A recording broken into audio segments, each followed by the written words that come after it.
Niha. This is a quick one.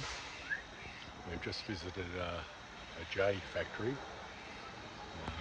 We're offered 40% discount. Love that. Sadly, all I could afford was a cup of coffee, but that's okay. I enjoyed that. 40% discount. Things were in US dollars, and there you go. Wishing that the US dollar was broke. It ain't.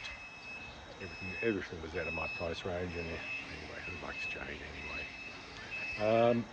Still haven't met anyone who's planning the demise of the Western Empire. The consensus is that we're doing pretty well ourselves. Let's leave it there.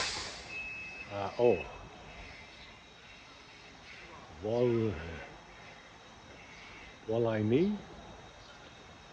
If you speak Chinese, you'll know what that means. And I'll be back.